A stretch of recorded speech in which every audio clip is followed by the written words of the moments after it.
Okay. Hello, everyone. For those who don't know me, I'm Jason. Most people here probably know me as Josh's best friend. I guess since high school or 7th grade. It's really been a long time since I've considered Josh even as a friend. Ever since high school, I really feel like Josh has been a brother to me. Much more closer than a friend.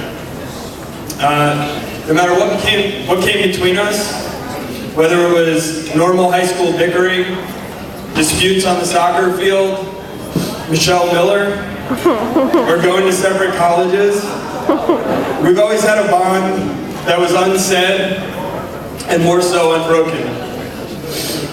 I remember one story of myself hanging off Josh's front porch with his 2 hands around my neck, choking me. And I knew he had some steam to let off that time, so I just let him keep choking me. I also knew that I could hold my breath for a really long time, and he'd eventually give up because he would be afraid of killing me. That wasn't the only time that happened. More importantly though, I knew that 3 or 4 hours later, everything would be back to normal, and we'd be having good times together. We've come a long way since those days, and that bond is something that's very important to me. It's one of the reasons that I'm thrilled that Josh and Jillian allowed me to stand up here in front of all you, afforded me this opportunity to share with all you the importance. Okay, kidding. That part of the speech was removed due to time concerns. But I'll be happy to speak after about it if anyone wants to talk. Some of you might know that back in 1993, I may have been accidentally omitted from Josh's bar mitzvah invitation list. I'm not bitter. Since I couldn't be there to see Josh enter manhood, I'm thrilled to be here the day that manhood comes to an end. As it turns into, yes dear, you're right dear, and okay, we can get another foofy dog dear. I looked on the internet to find a quote to help describe this transition. I didn't find any. I think I might have been spelling the word castration wrong.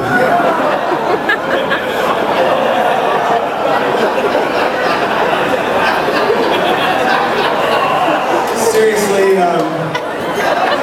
over the past year, I had the real pleasure of living with these two at 700 Grove, and I witnessed firsthand the love they have for each other, and the love they have for cooking Rachel Ray's 30-minute meals.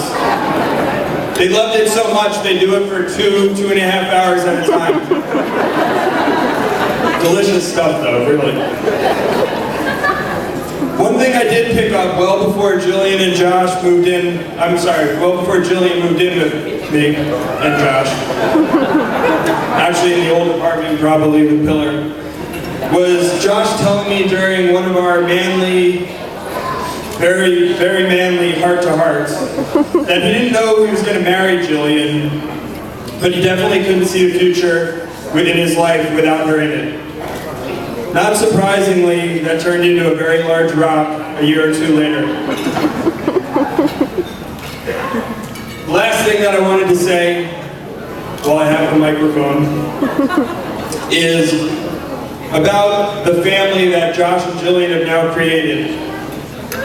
The Savchicks have always been a family, have always been people who go way out of their way for anybody. I think most of the people in this room probably know that. I've experienced it, luckily, for 15 years. I can't say I know the Malloffs as well. I really only spent 1 day at a time at their house, as opposed to the weeks and months that I've spent at 10 Pollock Drive. But I do know that the Malloffs are great people, and they're very similar in caring. And it's that support and sacrifice that can help young families through hard times. And although I hope that hard times for Josh and Jillian are very few and far between, I know that these two families will always be there to support each other and especially Josh and Jillian, and of course Lucy.